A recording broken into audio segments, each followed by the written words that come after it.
Halo, Assalamualaikum warahmatullahi wabarakatuh. Eh, Hari ini saya mau coba membahas. Memang channel ini dibilang gado-gado ya gado-gado, karena memang belum ada konten yang terlalu signifikan. Cuman ada satu hal menarik yang saya temukan, karena kebetulan pekerjaan saya adalah selalu berkomunikasi dengan teman-teman yang ada di daerah.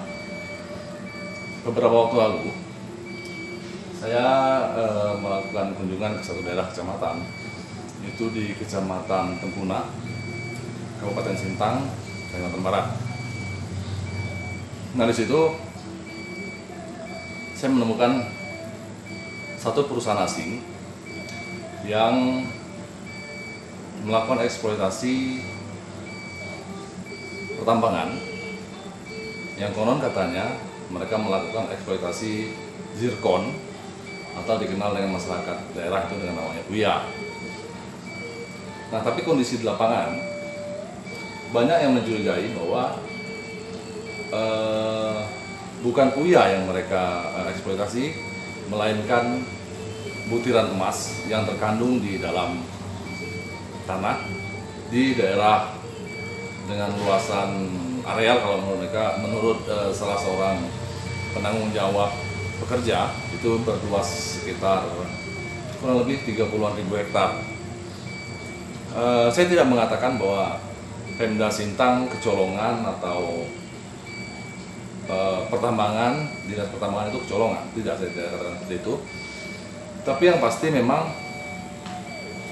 hadirnya perusahaan di sana yang juga disebut-sebut sebagai perusahaan asing, menurut versi masyarakat di sana sangat merugikan. Hal ini terlihat dari bagaimana masyarakat mengeluhkan hadirnya perusahaan tersebut. Di antaranya adalah dampak dari masuknya perusahaan itu, yakni hancurnya atau tercemarnya danau lindung yang ada di daerah tersebut. Padahal dalam undang-undang hutan lindung di situ dituliskan bahwa pencemaran lingkungan itu memiliki sanksi yang cukup berat, kurang lebih 1 hingga 2 miliar rupiah. Bahkan di sana terpampang sebuah plang resmi yang dibuat oleh pemerintah daerah Kabupaten Sintang bersama WWF, dan kondisinya saat ini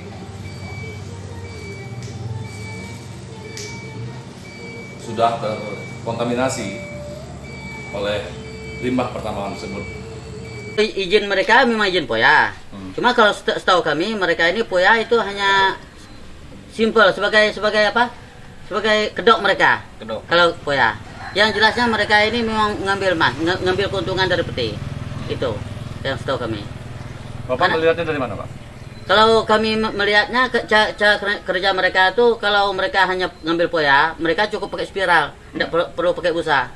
Tapi kalau mereka pakai sabun, berarti itu intinya bahwa mereka itu memang ngambil emas. Kalau tidak ngambil emas, untuk apa mereka harus pakai busa itu? Ya. Spiral mereka ada cukup untuk mereka ngambil poya.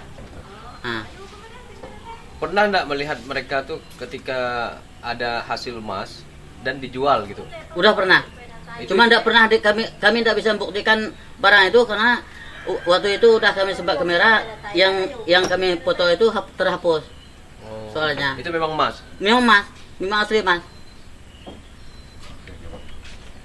Untuk kedepannya. Kalau kami menurut dari pihak masyarakat, itu saya sebagai wakil masyarakat, kalau kami memang meminta kalau perusahaan ini memang angkat kaki dari sini. Kalau mereka tetap di sini, kami jangankan kami mau istilahnya mau bekerja, malah kami nanti ujung-ujungnya satu persatu kami masuk penjara.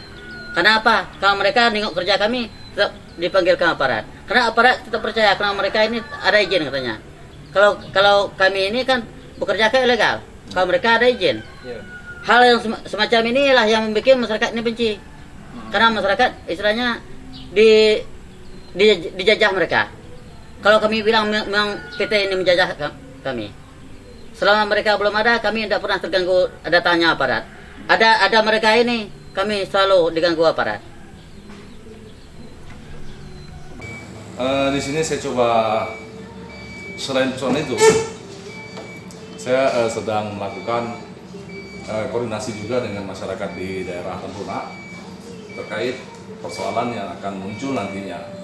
Di antaranya yang sudah muncul adalah kesenjangan sosial di masyarakat, di mana warga di sana sudah mulai mengeluhkan tidak bisanya melakukan kerjaan atau aktivitas pertambangan karena perusahaan sudah melarang warga setempat untuk melakukan aktivitas pertambangan selain perusahaan itu sendiri.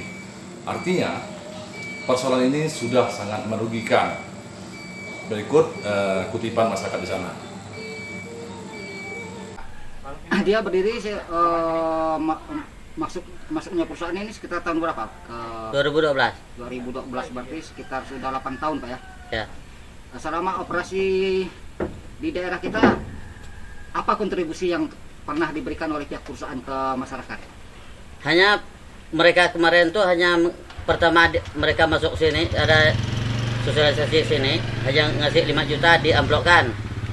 Nah, mereka mau membantu masyarakat mengerjakan gereja, juga melipih jalan, sumur bor dengan lampu api kemarin. Tapi satu macam pun tidak ada yang terlaksana dengan mereka. Selain daripada uang 5 juta rupiah itu pun tidak ada artinya lah kalau dibandingkan dengan diminta masyarakat tuh.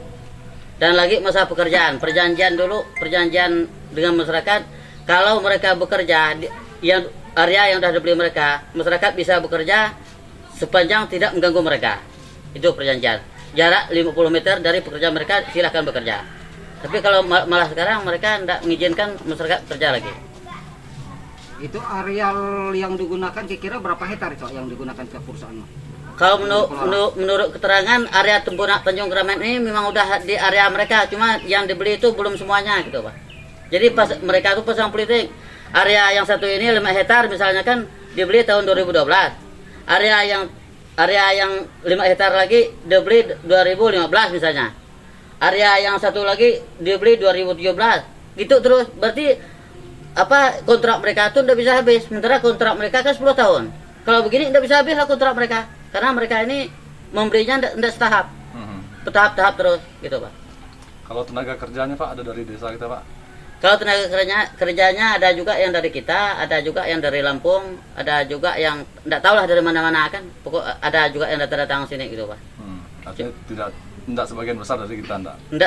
Bukan sebagian besar dari kita, karena yang orang kampung sini tidak mampu kerja di situ karena cara kerjanya istilahnya ada termasuk dipaksa. Apa aku bilang dipaksa? Kalau tidak kerja satu hari maka orang itu diskor. Tidak mampu kerja istilahnya satu hari pun tidak bisa istirahat, tidak mampu. Itu sistem rekrut karyawan itu seperti apa? Maksudnya apakah mereka gaji bulanan atau gaji harian? Gaji harian. Gaji harian ya. Ya. Berarti tunjangan ini itu nggak diberikan pihak perusahaan ke pihak pekerja? Enggak. Hanya sebatas gaji aja? Nah, sebatas gaji. Pak, bisa jelaskan sedikit Pak terkait tadi bocornya limbah ya di danau itu gimana cerita kejadiannya Pak? Nah, kalau masalah danau itu tahun berapa kemarin kita yang melepaskan ikan 2015 kami lepaskan ikan yang di danau tuh. Jadi setelah itu pas terkait dengan pihak perikanan masuk kan, mereka istilahnya meriksa dulu kan, dilepaskan ikan 5.000 ekor. Jadi masuk masyarakat itu dari pihak perikanan juga meminta perusahaan ini menjebolkan bendung juga. Begitu juga masyarakat. Kalau bendung itu tidak dijebolkan, maka limbah tetap turun ke sana karena tidak ada tempat dia berlanjut lagi. Karena sungainya ke sini soalnya, ke Kapuas soalnya. Jadi pihak perusahaan pun tidak menanggapi apa yang diberikan dari masyarakat itu Pak, diminta dari masyarakat. Berarti sampai sekarang ya datangnya? Sampai sekarang malah bendung mereka malah ditambah tinggi lagi. Boleh dipantau lah nanti, karena nanti kita kan ke sana nanti bisa dipantau itu. Oke. Saya coba menggambarkan kondisi yang ada saat ini. Jika benar perusahaan asing atau perusahaan tersebut melakukan pertambangan zirkon atau puya, maka yang menjadi pertanyaan adalah mengapa masyarakat di daerah sekitar itu tidak bisa menjual hasil puyanya ke perusahaan tersebut. Artinya, kuat dugaan bahwa perusahaan ini benar-benar terindikasi melakukan penambangan emas, bukan melakukan penambangan puya. Dan uniknya lagi, setiap masyarakat yang akan melakukan upaya penambangan itu akan selalu dicekal oleh pihak perusahaan dengan melibatkan oknum-oknum aparat setempat. Bahkan kami juga sempat mendengar ada beberapa warga yang ditangkap oleh aparat keamanan terkait aktivitas upaya penambangan yang ada dilakukan oleh masyarakat tersebut. Kondisi ini memang cukup memprihatinkan karena memang pada saat masuknya perusahaan, menurut versi masyarakat setempat itu tidak memiliki perjanjian sama sekali antara perusahaan dengan masyarakat. Termasuk kemarin adanya limbah yang jebol ke danau itu. Itu tindak lanjut perusahaan gimana sih Pak? Kalau itu saya tuh juga nggak tahu mau tanya apa, mau tanya pimpinan. Pak, kalau ngerjakan ini Pak, setahu ini sebenarnya ngerjakan apa Pak? Ngerjakan puya, zirkon atau apa? Zirkon. Tapi kenapa zirkon itu menggunakan kain itu Pak? Sebetulnya zirkon itu gunakan kain. Itu sebetulnya kan dari kita ambil harus punya. Kalau nggak gitu kan sebetulnya harus tempat juga. Itu menurut dari kita ya. Bahkan pada saat melakukan sosialisasi,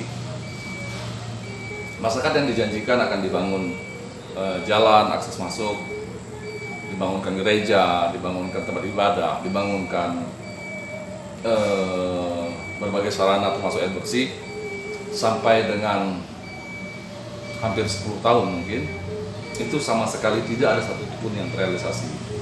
Bahkan ketika bendungan perusahaan itu bocor dan meracuni danau Lindung yang dilindungi oleh pemerintah Kabupaten Sintang, sama sekali tidak ada upaya dari pihak perusahaan untuk memperbaiki bendungan tersebut. Bahkan masyarakat sekitar mengaku sangat dirugikan karena beberapa saat, sekitar beberapa tahun sebelum terjadi kebocoran bendungan, warga bersama pemerintah Kabupaten Sintang melakukan pelepasan benih ikan sekitar 50 ribuan ekor. Hasilnya nihil karena bendungan danau rusak berat. Yang pertama, supaya PT Poya ini mengembalikan Padung seperti semula sehingga hanyut ke Kapuas lagi tujuannya. Berarti limbahnya perusahaan Puya ini lari ke Padung Pak ya? Lari ke Padung. Nah, karena banyak sekali yang tenggelam, contohnya kuburan ada tiga buah kuburan yang tenggelam, kebun ada 32 orang kebun yang tenggelam. Ini di Padung ini berapa banyak ikan yang dilepas oleh pemerintah Pak? 10.000. 10.000 Pak. Ikan apa aja Pak? 50.000. 50.000 ikan jelawat dengan ikan tengadang. Dengan pencemaran seperti ini udah berapa lama operasi Padung ini Pak? Pelepasan ikannya? Mungkin sekitar 3 tahun lah. Jadi belum sempat ada pemanenan Pak ya? Belum ada.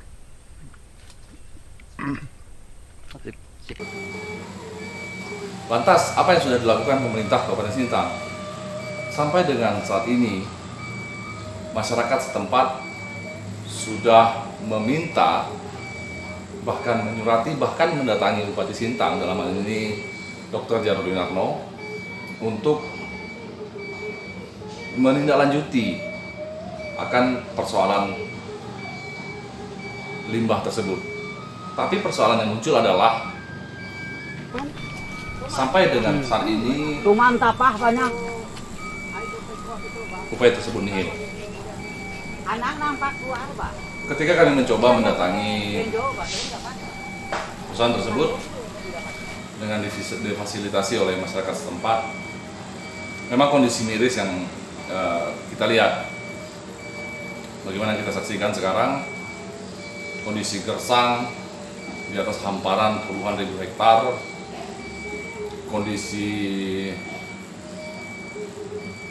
tandus, gersang, danau-danau yang sudah memutih bak kolam susu, dan danau lindung yang sudah tidak layak lagi dikatakan danau. Lantas kemana sebenarnya pemerintah saat ini? Kenapa keluhan masyarakat tidak juga dijawab?